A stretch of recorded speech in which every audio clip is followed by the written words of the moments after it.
नन्हे दाता का बड़ा सपना एक छोटे से गांव में, जहां रंग बिरंगी गलियां और खुशियों से भरी बातें गूंजती थीं, एक अद्भुत लड़का रहता था, आर्यन।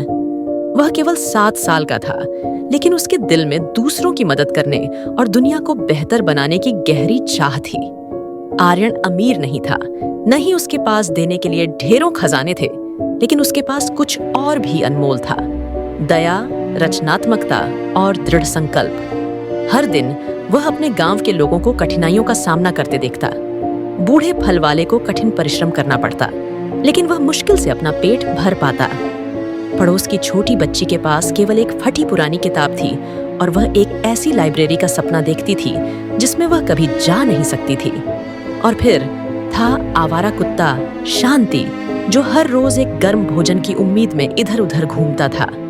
एक शाम आर्यन अपनी दादी के पास बैठकर उन महान लोगों की कहानियां सुन रहा था, जिन्होंने अपनी उदारता से दुनिया बदल दी थी।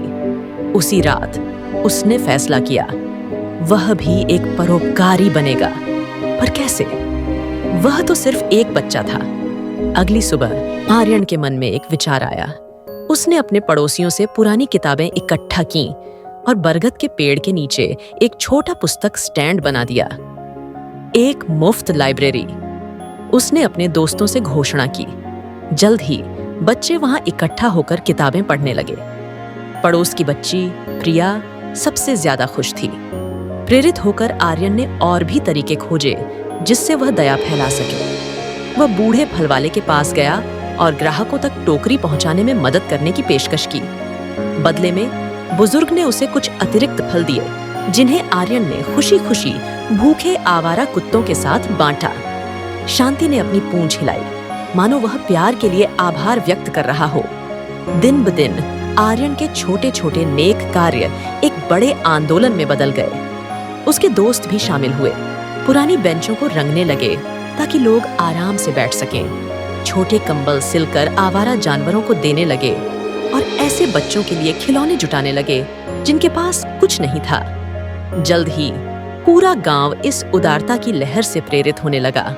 साल बीतते गए, लेकिन आर्यन का सपना कभी नहीं रुका। अब वह देश का प्रसिद्ध परोपकारी बन चुका था। उसने कई वृद्धाश्रम और स्कूल स्थापित किए। उसका छोटा पुस्तक स्टैंड अब एक वास्तविक लाइब्रेरी बन गया था। बूढ़े फल वाले के पास अब अपनी खुद की दुकान थी। गांव वालों के सहयोग से आवारा जानवरों को अब आश्रय मिल चुका था, और गांव में दान और परोपकार की भावना कभी नहीं फीकी पड़ी।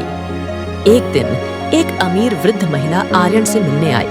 उसने उसके कंधे पर हाथ रखा और कहा, तुमने हमें सिखाया कि परोपकार इस बात पर निर्भर नहीं करता कि तुम्हारे पास कितना है, बल्कि इस पर निर्भर करता है कि तुम अपने दिल से कितना देना चाहते हो। आर्यन मुस्कुराया।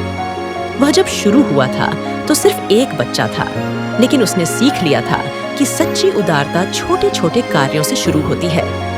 वह अमीर वृद्ध महिला अपनी पूरी संपत्ति आर्यन को दान कर गई, ताकि वह अधिक वृद्धाश्रम और स्कूल बना सके।